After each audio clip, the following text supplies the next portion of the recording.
يا مرحبا بكم في كوجينة يسرى. اليوم قلت خليني نمشي نعمل مقرونة محرحرة موزوزة بالسمان.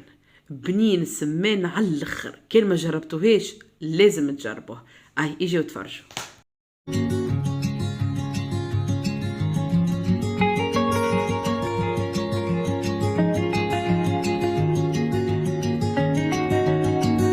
حاجة السمانات متاعي مقفين، حطيتهم في شوية ماء وخل، ومن بعد فوحتهم بالثوم والفلفل الأكحل والملح وخليتهم هكاكا مرقدين حكاية تسويعة باش يشربك الفاح هذاك. السمان بطبيعة ينظفولك الراجل اللي تشريه من عنده.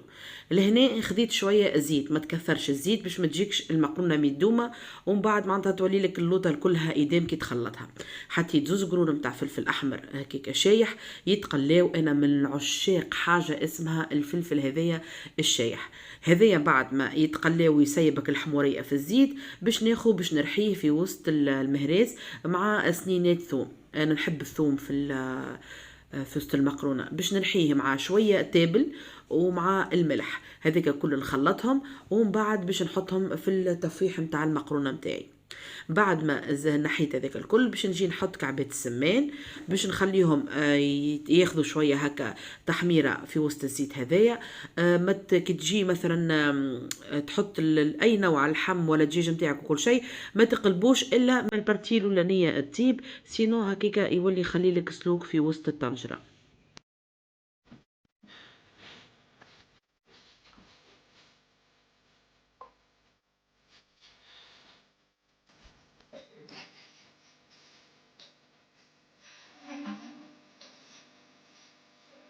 الكعبات السمان هذوما خذيتهم من عند واحد يبيع الطيور وكل شيء والدواجن.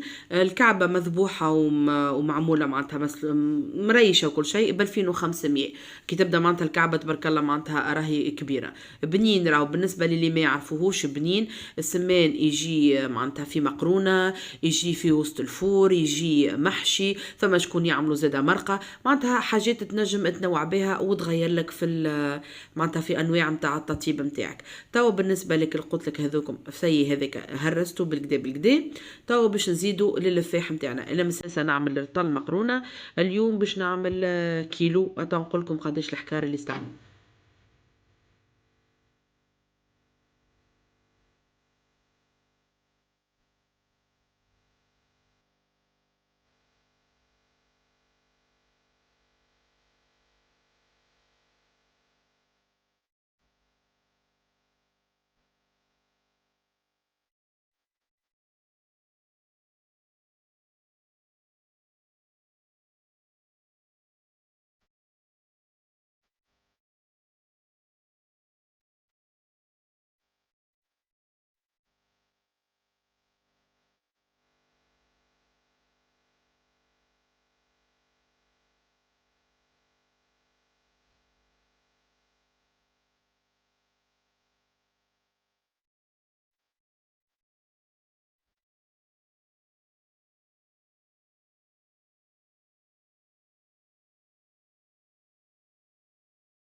توا بعد ما حطيت هذاك باش نجي نحط توا الطماطم ومعاها مغرفة هريسة عربي كان تحب راوه.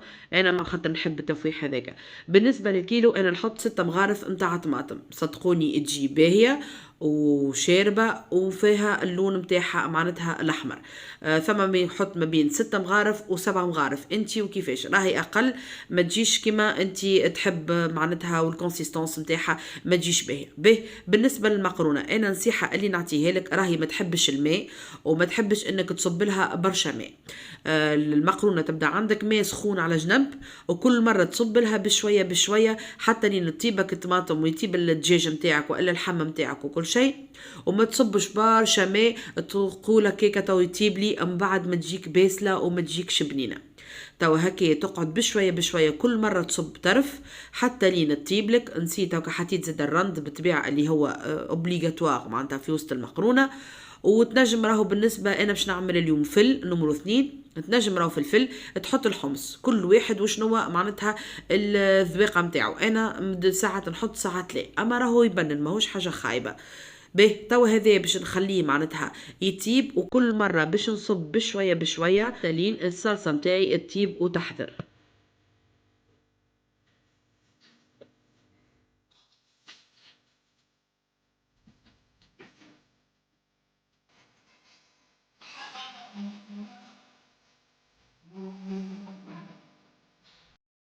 تعرف اللي الصلصه نتاعك طابت، وقت اللي تقر شويه الزيت نتاعها او يطلع على جناب كيما هكايا، وقتها ناخذ زوز قرون فلفل، تحب تحط فيهم انت شويه ملح ولا ما تحبش، ونحطهم معناتها في وسطك الصلصه باش من بعد تشمك الريحه البنينه نتاع المقرونه بالصلصه اللي الفلفل عمل فيها ايفي ماهوش نورمال. زيدوا قولوا لي زاد المقرونه بالصلصه ما تجيش من الفلفل، نقول فيها ووه توا. خديت المكرونه نتاعي نمرة 2، الماء يغلي وحطيت فيها شويه كركم وشويه ملح.